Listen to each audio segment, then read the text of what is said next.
दोस्तों, प्रभु श्री राम के जन्म के बारे की बहुत सारी कथाओं को आप लोग सुनते चले आ रहे हैं। कुछ लोग ये बता देते हैं कि प्रभु श्री राम का जन्म खीर खाने से हुआ था। कुछ लोग ये कह देते हैं कि जब तक प्रभु श्री राम के पिता दशरथ अपने घर पर यज्ञ नहीं करवाते तो प्रभु श्री राम का अवतार नहीं होता, यानी दशरथ को पुत्रों का सुख प्राप्त नहीं होता। तो दोस्तों, यहीं पर विचार करने की बात है। क्या दशरथ ये नहीं जानते थे कि हमारे जीवन में कोई पुत्र होगा या नहीं होगा? क्या पुत्र तभी हुआ जब उन्होंने अपने घर पर यज्ञ करवाया?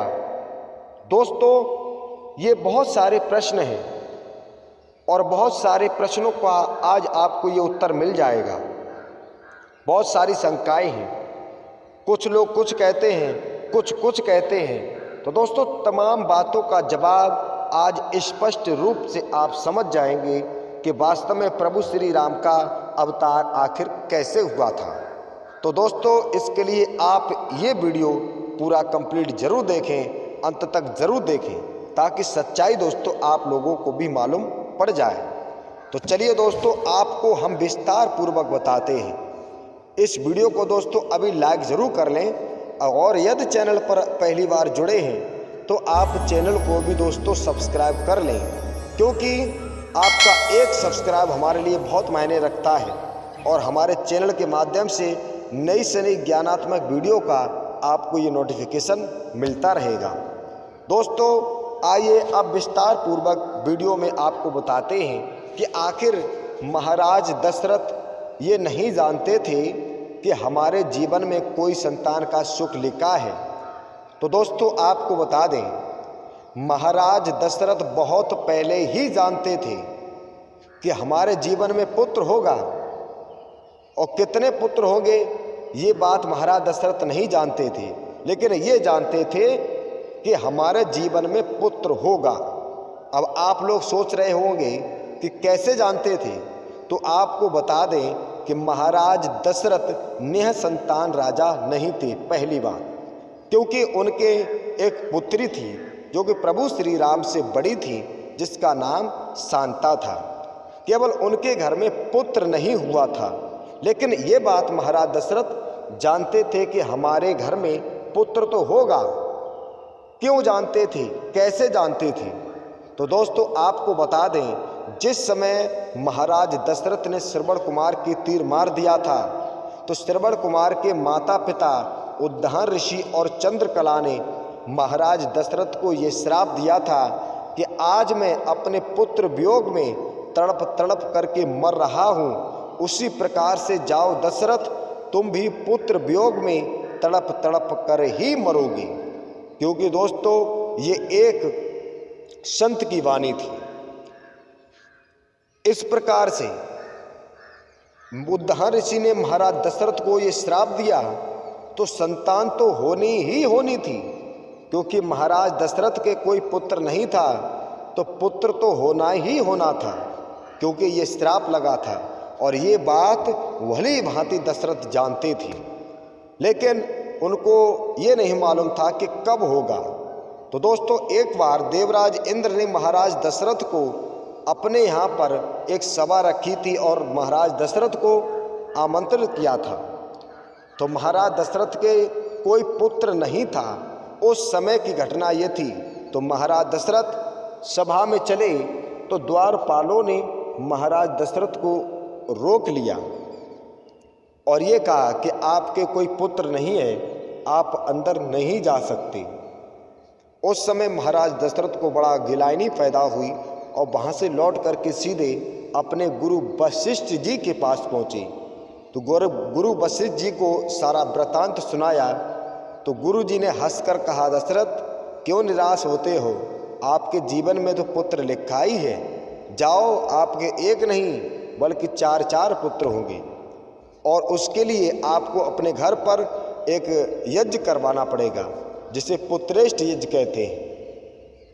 तो पुत्रेष्ठ यज्ञ श्रृंगी ऋषि उस समय कर लेते थे, क्योंकि पुत्रेष्ठ यज्ञ वही कर सकता था जिसके जीवन काल में कभी तेज खंडित ना हुआ हो। दोस्तों, महाराज दशरथ को बताया तो महाराज दशरथ श्रृंगी ऋषि को बुला करके लेके आए और अपने घर पर विधि विधान से पुत्रेष्ट यज्ञ का कार्य संपन्न किया। उसमें से अब जो यज्ञ पुरुष देवता थे वो एक खीर का प्रसाद महाराज दशरथ को दे गए और महाराज दशरथ को देने के बाद ये कहा कि ये खीर अपनी तीनों रानियों को खिला देना और आपकी तीनों रानियों के गर्भ से एक एक संतान पैदा जरूर होगी। दोस्तों, कहानी तो बहुत ही विस्तार पूर्वक है, बहुत बड़ी है, हम आपको अति संक्षेप में बता रहे हैं। दोस्तों, महाराज दशरथ ने वैसा ही किया, तीनों रानियों को खीर खिलाई और खीर खिलाने के बाद उन तीनों रानियों के गर्भ से प्रभु श्री राम और भरत लक्ष्मण शत्रुघ्न इनका जन्म बताया जाता है। लेकिन दोस्तों, यहीं पर एक शंका खड़ी हो जाती है। लोग ये कह देते हैं कि प्रभु श्री राम ने कौशल्या के गर्भ से जन्म नहीं लिया, क्योंकि प्रभु श्री राम तो अवतरित हुए थे, यानी उन्होंने अवतार लिया था, वो प्रकट हुए थे। क्योंकि दोस्तों, रामायण में एक चौपाई मिलती है, प्रकट वहे रघुनाथा दीन दयाला कौशल्या हितकारी। तो प्रभु श्री राम प्रकट हुए थे। तो दोस्तों, आपको आपकी जानकारी के लिए बता दें, क्योंकि प्रभु श्री राम की ही सारी लीलाएं थी। जब ये पृथ्वी अत्याचार से दुखी होने के बाद भगवान विष्णु जी के पास अपनी सारी व्यथा सुनाई, तब भगवान विष्णु जी ने यही कह दिया था कि आप चिंता नहीं करें, आपका ये पापों का बोझ हरने के लिए, पापों का नाश करने के लिए मैं भूतल पर अवध नरेश दशरथ के यहाँ पर अवतार लेने वाला हूँ। तो भगवान की ही रचाई हुई माया थी। क्योंकि दोस्तों, और कुछ विद्वान ये कहते हैं कि प्रभु ने अवतार तो लिया और तीनों रानियों ने खीर खाने के बाद गर्भ धारण भी किया था। जो एक माँ बच्चे को जन्म देती है, जन्म देते समय जिस माँ को जो पीड़ा होती है, उसी प्रकार से माँ को पीड़ा भी हुई थी, गर्भ भी था। लेकिन भगवान की ऐसी लीला थी, उनको पीड़ा भी हुई। जब भगवान ने अवतार लिया, भगवान जब प्रकट हुए तो सारी पीड़ाएं समाप्त हो गई और गर्भ भी नहीं रहा। तो दोस्तों, कुछ विद्वानों का मत ऐसा है। अब दोस्तों, मैंने आपको 2-3 प्रमाण बता दिए, क्योंकि भगवान की ही रचाई हुई सारी लीलाएं थी। अब आपको जो प्रमाण अच्छा लगा हो वो आप मान लीजिए। अगर इसमें भी कोई संशय है तो आप हमें कमेंट में बता सकते हैं। तो दोस्तों, ये थी प्रभु श्री राम के जन्म के बारे की वास्तविक कथा, जिसे भगवान की लीला भी कह सकते हैं, और भगवान चाहे सब कुछ संभव हो सकता है। तो दोस्तों, आशा करता हूँ कि अब आप समझ चुके होंगे। ऐसा नहीं था कि महाराज दशरथ को ये नहीं पता था कि हमारे जीवन में पुत्र नहीं होगा, यज्ञ कराने से ही पुत्रों की प्राप्ति हुई, ऐसा नहीं था। आप लोग श्रवण कुमार की कथा को पूरा सुने तो उन्होंने जो श्राप दिया था, तभी दशरथ समझ गए थे कि हमारे पुत्र तो होना ही होना है। तो दोस्तों, आशा करता हूँ ये वीडियो आपको अच्छी ज़रूर लगी होगी। अगर वीडियो आपको अच्छी लगी है तो वीडियो को लाइक करके वीडियो को शेयर करें। तो चलिए दोस्तों, अब मिलेंगे कल एक नई वीडियो के साथ। तब तक जय श्री कृष्ण।